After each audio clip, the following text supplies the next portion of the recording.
রাজবাড়ীর বৃহত্তর পাংশা উপজেলা যুবদলের সাবেক সাধারণ সম্পাদক আকরাম হোসেন মুরাদ মিথ্যা মামলায় দীর্ঘ প্রায় 14 বছর ফেরারি থাকার পর নিজ এলাকায় ফিরে সংবর্ধিত হয়েছেন।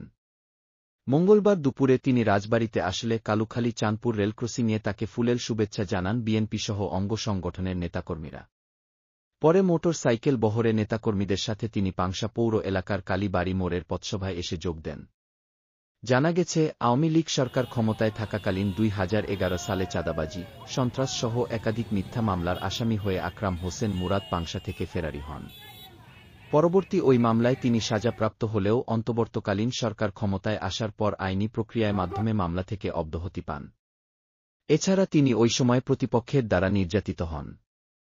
পথসভায় বক্তব্য রাখেন বৃহত্তর পাংশা উপজেলা যুবদলের সাবেক সাধারণ সম্পাদক আকরাম হোসেন মুরাদ, কারা নির্যাতিত জেলা ছাত্রদল নেতা মোক সজীব রাজা ও পাংশা উপজেলা ছাত্রদলের সিনিয়র সহসভাপতি রাকিবুল ইসলাম।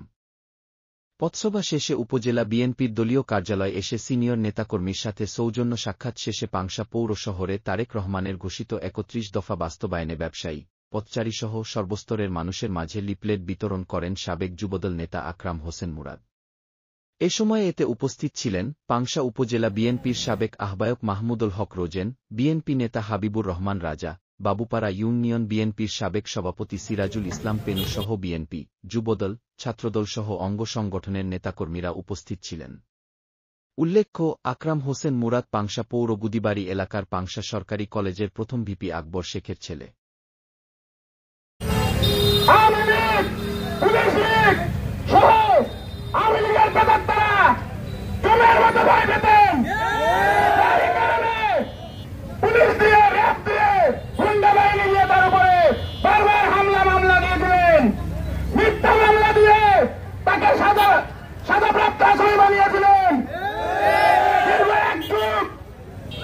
এই হামলা মামলা সাজা মাথায় নিয়ে পুরানি জীবন যাপন করেছেন।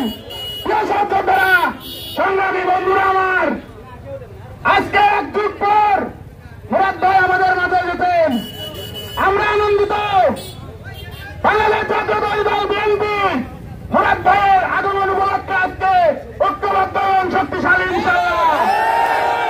মুরাদ ভাইয়ের আগমন উপলক্ষে আমরা আজকে এখানে সমবেত হয়েছি। যারা মুরাদ ভাইয়ের উপর এই ন্যাক্কারজনক হামলা করেছিলেন, মামলা দিয়েছিলেন মিথ্যা, তাদেরকে বলতে চাই আপনারাও প্রস্তুতি নিন। আপনাদের প্রত্যেকটা সিলাইয়ের হিসাব দিতে হবে, প্রত্যেকটা বাড়ির হিসাব দিতে হবে, প্রত্যেকটা কোপের হিসাব দিতে হবে, বাড়িঘর লুটপাট ভাঙচুরের হিসাব করে নিব। সেগুলো তুলে রাখা হলো, বকেয়া খাতায় তুলে রেখেছি, হাল খাতায় পরিশোধ করে দিয়ে যাবেন। শুধু মুরাদ ভাই নয়, মুরাদ ভাইয়ের মতো আমরা অসংখ্য নেতা কর্মী এই মিথ্যা হামলা মামলার শিকার হয়েছি।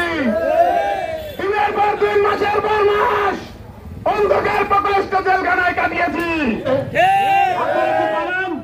শুধু আমি একা নয়, বিগত 17.5 বছরে দলীয় নেতা কর্মী সাধারণ জনগণের উপর যাদের উপর নির্যাতন অত্যাচার করেছে সে একটা ব্যক্তি, তার নাম আমি একটু পরে বলতে চাই।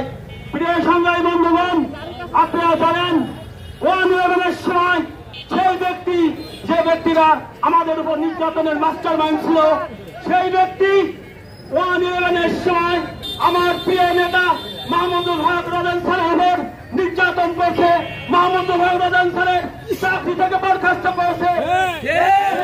বন্ধুগণ, আল্লাহর অশেষ রহমত, আমার নেতা সেই চাকরির সমস্ত কিছু ফেরত পেয়েছে। প্রিয় সংগ্রামী বন্ধুগণ, আপনারা জানেন এই 17.5 বছর অনেক নির্যাতন করেছে।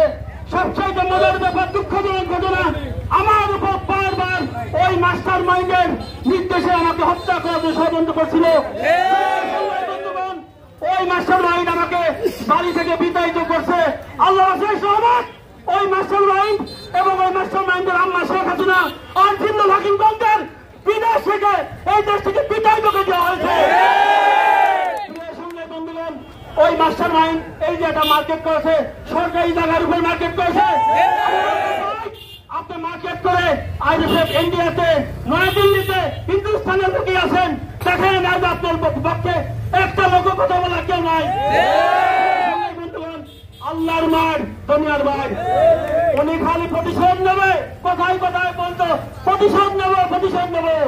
আপনি তো এখন হিন্দুস্থানে লুকিয়ে আছেন, আপনার বিচার আল্লাহ করে দিয়েছে ইনশাআল্লাহ। সঙ্গে বন্ধুগণ আমাদের উপর যে নির্যাতন করেছে তাদেরকে আমরা ইনশাআল্লাহ ভালো মতো দেখবো না।